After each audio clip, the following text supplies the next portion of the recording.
Hello everyone, welcome to our channel. This is Shalini Sharma once again. Please like, share and subscribe first of all.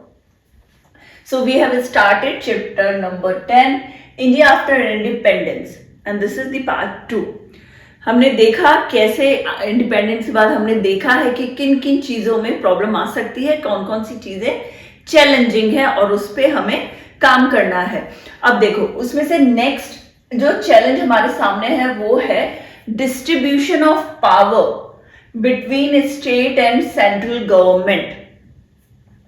ये सब चीजें मैं बता दूं instantly नहीं हुई हैं कि तुरंत आज हमने सोचा कि आज क्या करना है और 3 या 4 मेंबर्स बैठ गए हैं पार्लियामेंट में या कॉन्स्टिट्यूशन से रिलेटेड बात करने और उन्होंने तुरंत डिसीजन ले लिया. ऐसा बिल्कुल भी नहीं है. बहुत बड़ी बड़ी मीटिंग्स चली हैं, बहुत दिनों तक मीटिंग्स चली हैं, बहुत सारा रिटर्न वर्क हुआ है, तब एक पॉइंट्स पे काम किया गया.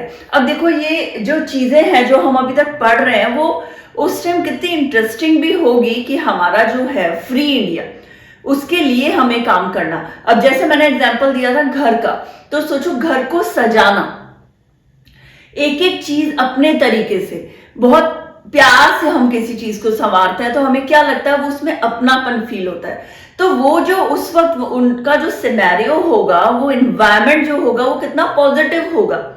सबके दिमाग में एक ही चीज थी, इंडिया. बस इंडिया के लिए करना है और इंडिया से रिलेटेड जो इंडिया जो हमारा नेशन है उनके लोगों के लिए करना है. बस यही चीज दिमाग में थी. अब इसी को सोच के वो लोग ऐसे नहीं है कि तुरंत उन्होंने मीटिंग ली और आज ही फाइनल कर दिया कि ये इस पॉइंट्स पे हमें बात करनी थी, फाइनल है, ऐसा नहीं है. ये बहुत दिनों तक चलती है ये मीटिंग्स और बहुत सारे लोग इकट्ठा होते हैं, असेंबली होती है, फिर मीटिंग होती है और फिर इस पे डिस्कशन होता है काफी टाइम तक. उसके बाद जो फाइनल डिसीजन होता है वो दिया जाता है. अब है हमारा power of state and central government. Central government Delhi जो गवर्नमेंट है होल सोल है, ठीक है. स्टेट्स डिवाइड हो चुके हैं. तो अब हम कैसे इनका जो काम है वो डिवाइड करें. कोई तो मेथड हो. अब स्टेट वाले जो है वो उनको ऐसा लग रहा है कि हम ज्यादा जानते हैं, हमारे जो पीपल हैं हम उन्हें ज्यादा जानते हैं. क्यों? क्योंकि इंडिया में तो स्टेट वाइज रिलीजन चेंज हो रहा है, स्टेट वाइज कल्चर्स चेंज हो रहे हैं, स्टेट वाइज लैंग्वेज चेंज हो रही है. तो वो गवर्नमेंट तो ये बोलेगी ना, मैं ज्यादा जानता हूं कि हमारे जो लोगों को क्या चाहिए. रिलीजियसली मैं ज्यादा जानता हूं, कल्चरली मैं ज्यादा जानता हूं. हर किसी का यही डिबेट होगा, मगर हमें तो वही डिसीजन लेना है जो सबसे बेस्ट हो. A centre would be in a position to think and plan for the well being. ये बात हो रही है जो सेंट्रल के अप्रोच में थे, उन्हें लग रहा था सेंट्रल सही है, तो वो बोल रहा है कि वो ऐसी पोजीशन में है कि वो सबके बारे में सोच सकता है, किसी एक पर्टिकुलर के बारे में नहीं. कि एक स्टेट है वो शायद खुद के बारे में सोचेगा, मगर central as a India, Bharat का सेंटर, तो वो सबके बारे में सोचेगा. एक जो पेरेंट होता है वो अपने हर बच्चे के बारे में बात करेगा. कभी वो किसी को एक बच्चे को आगे पढ़ा रहा है, एक को पीछे रखेगा, उसके दिमाग में ये थॉट्स नहीं आएंगे. तो वही ये कहने का मतलब है. बच्चा भले ही सोच ले एक बार, मगर पेरेंट कभी भी ऐसा नहीं सोचते. वो उनके लिए हर बच्चा ही इक्वल है. A provinces should have greater autonomy and freedom. ये ग्रेटर है, तो ग्रेटर मतलब ज्यादा, उनको ज्यादा फ्रीडम. कुछ लोग बोल रहे हैं किसको, स्टेट को ज्यादा फ्रीडम मिले हर तरीके से, क्योंकि वो अपने पब्लिक को, अपने रहने वाले लोगों को ज्यादा बेहतर समझते हैं. मैसूर से एक मेंबर वो बात करते हैं, democracy centred in Delhi, not spirit in rest of the country. देखो अब डेमोक्रेसी है, जैसे वो ब्रिटेन वाली चीज हुई कि ब्रिटेन यहाँ आई थी, अब सारे रूल तो वो खुद ही रूल कर रहा है ना, हर जगह वो अपने ही रूल्स लागू कर रहा है क्योंकि हेड वो है. तो वैसे ही अगर हम दिल्ली को ही हेड बना देंगे तो वही हो गया ना कि वो पावर उसी के पास है, रूल वही कर रहा है इंडिया में.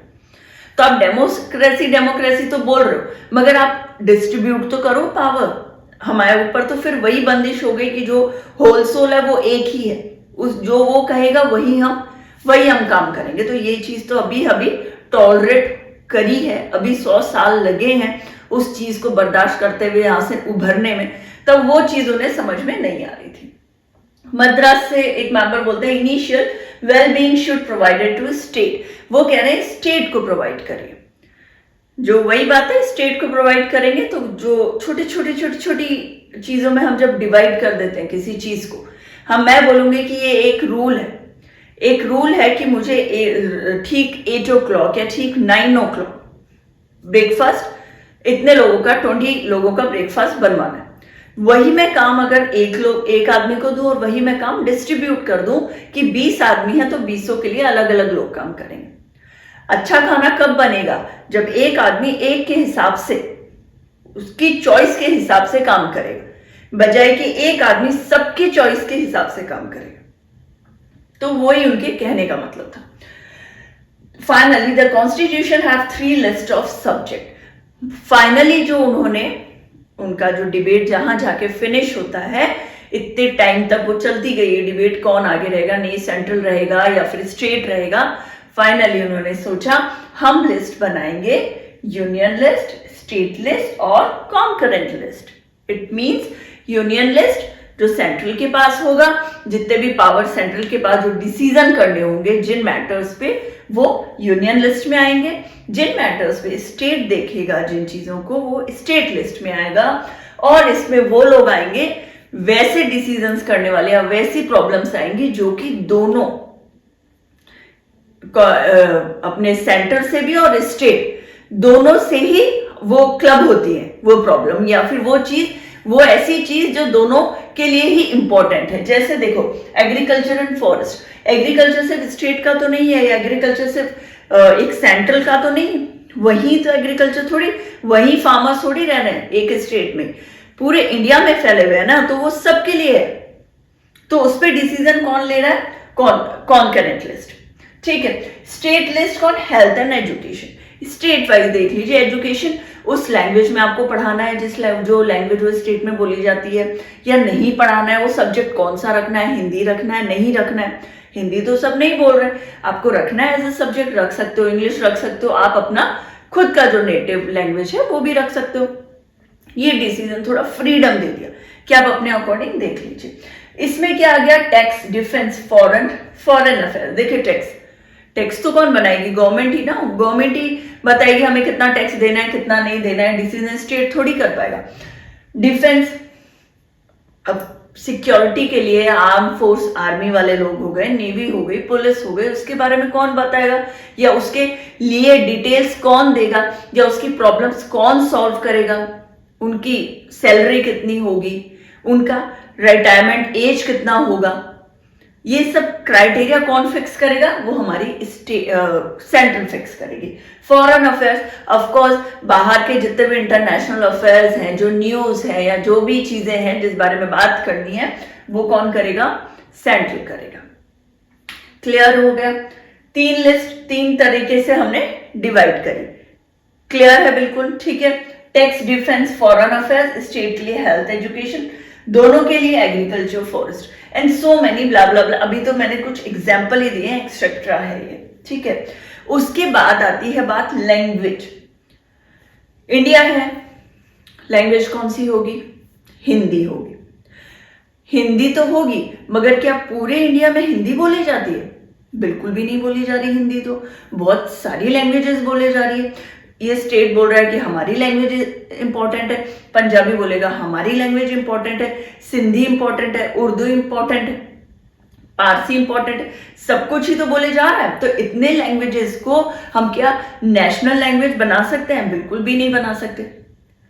तो हम क्या करेंगे? ऐसी सिचुएशन में गवर्नमेंट ने क्या किया, अभी भी आप अगर ये देखेंगे तो हमारी कॉन्स्टिट्यूशन में हिंदी जो है वो हमारी ऑफिशियल लैंग्वेज, नेशनल लैंग्वेज हमारी कोई भी नहीं है।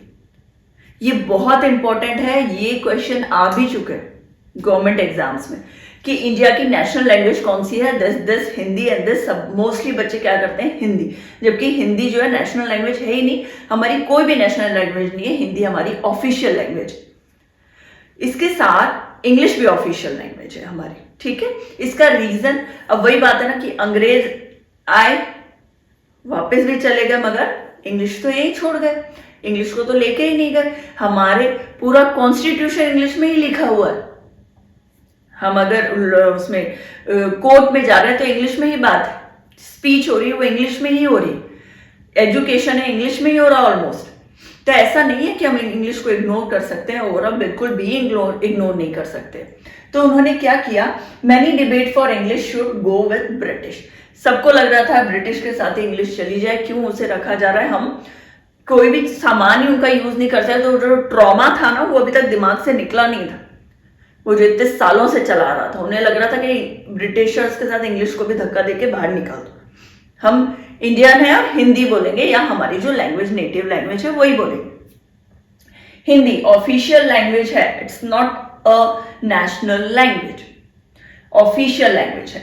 फिर क्या हुआ था, टीटी कृष्णमाचारी, उन्होंने क्या वार्निंग दिया था कि सम पीपल में separate from India if Hindi was impose मतलब फोर्स कर देना, फोर्सफुली बोलना कि आपको हिंदी ही बोलनी पड़ेगी, हिंदी हमारा नेशनल लैंग्वेज है, आपको हिंदी में ही लिखना पड़ेगा, आपको हिंदी ही समझनी पड़ेगी, बोलना भी हिंदी पड़ेगा। तो आप ऐसे फोर्स करोगे तो क्या करेंगे लोग, इंडिया से जाने लगेंगे। किधर जाने लगेंगे, पाकिस्तान की तरफ, इंडिया छोड़ के जाने लगेंगे। तो प्लीज आप फोर्स मत करिए हिंदी को, आप ऐसे कर दीजिए हिंदी एक लैंग्वेज है, still a language of India, but force करके नहीं कि आपको सिर्फ हिंदी ही बोलनी है।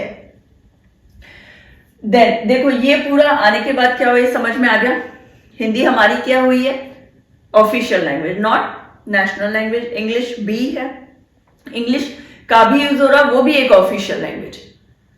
हमारी इंडिया की ऑफिशियल लैंग्वेज इंग्लिश भी है, जो कि आप बात ऑफिसेज में बात करने के लिए, कॉन्स्टिट्यूशन में, एक कोर्ट में जाने के लिए, इन सब चीजों के आप इंग्लिश में बात कर सकते हैं, कोई मनाही नहीं है।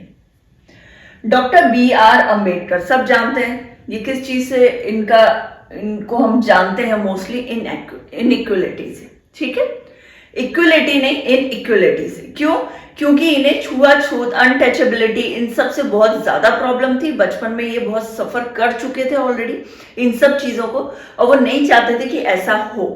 हालांकि इसका पूरा एक हमने चैप्टर पढ़ा भी है, इनका एक पूरा टॉपिक मैंने समझाया हुआ है ऑलरेडी। तो इसमें क्या, मैं सिर्फ इतना बताती हूँ, right to vote is not removal of equalities, जो आप इनइक्वालिटीज होना चाहिए। राइट टू वोट, वोट का राइट तो आपने कर दिया, बोल दिया कि सबको देना है आपको वोट, मगर इससे ये नहीं हुआ कि इनइक्वालिटीज सब कुछ पीछे छूट गई है, अनटचेबिलिटी बिल्कुल पीछे छूट गई नहीं।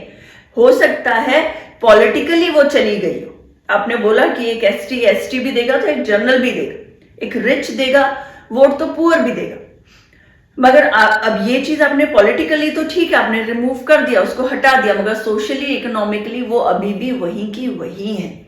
तो इस बारे में हमें और ज्यादा बात करनी चाहिए, और इस बारे में हमें थोड़ा और पुश करना चाहिए लोगों को कि इन सब चीजों से अभी भी अपने आप को डिस्टेंस रखिए। आप अनटचेबिलिटी जैसी चीजों को और बढ़ावा मत दीजिए, ज्यादा से ज्यादा एजुकेट करेंगे। इन्होंने ये बात रखी थी जब कॉन्स्टिट्यूशन हमारा फ्रेम हो रहा है, तो वो कह रहे हैं कि अनटचेबिलिटी को भी इसमें भी इन्वॉल्व करिए, जितना हो सके इस चीज को हटाने की कोशिश करिए। ऐसा ना हो सिर्फ पॉलिटिकली वो हट जाए, क्यों, क्योंकि आपने तो बोल दिया कि वोट सब दे सकते हैं, मगर we still have social and economic inequalities, तो इस चीज को भी हटाने की पूरी कोशिश करिए। नेक्स्ट टॉपिक में है how a state to be form. अब जो स्टेट्स हैं वो किस चीज के अकॉर्डिंग फॉर्म हो रहे हैं वो बताते हैं। प्रॉमिस ऑफ कांग्रेस, क्या हुआ था शुरू में, स्टार्टिंग में जब कांग्रेस आई थी, जब इंडिया जस्ट फ्री हुआ ही था, तो उसने क्या प्रॉमिस किया कि linguistic group would have its own provinces, मतलब लैंग्वेज के हिसाब से हम अलग अलग स्टेट सबको प्रोवाइड करेंगे। मगर जब वो Congress I as a government, तो उन्होंने ये चीज फॉलो नहीं किया। वही जैसे आप अभी देख सकते हैं, मिनिस्टर्स वोट करने से पहले हमने कुछ और बोलते हैं मगर होता कुछ और है।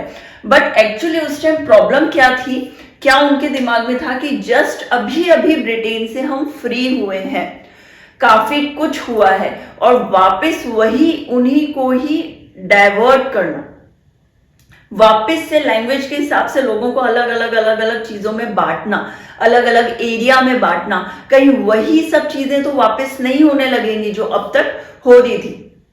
कि वो उसके पास ज्यादा अथॉरिटी है या वो हम पे रूल कर रहा है, ऐसा तो नहीं होने लगेगा। वो बहुत कुछ सोच रहे थे।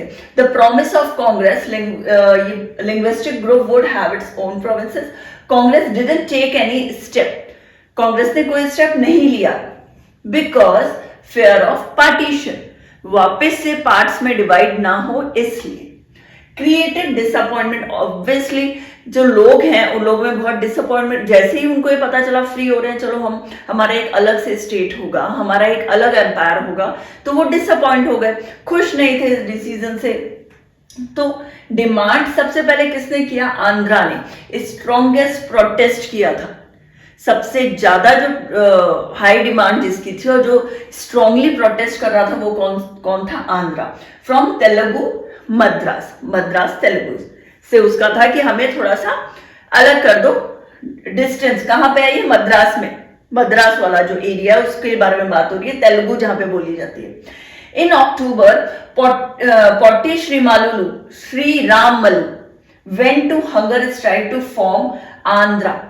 इन्होंने क्या किया? ये कौन थे? ये वैसे गांधी जी को फॉलो करते थे बहुत ज्यादा, तो इन्होंने वही चीज अपनाई ना, उन्होंने कोई लड़ाई झगड़ा नहीं किया। उन्होंने क्या किया? हंगर स्ट्राइक, भूखे रह के, और ये बोला कि आप ये बात हमारी मान लीजिए, कैसे भी मान लीजिए।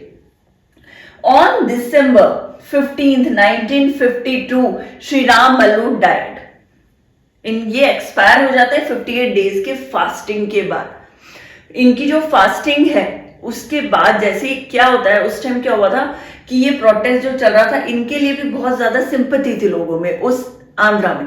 तो उनको जब जवाहरलाल नेहरू वहां गए थे एक बार इनसे मीटिंग के लिए, बात करने के लिए, तो ब्लैक फ्लैग उनके जवाहरलाल नेहरू के लिए फहराया गया था।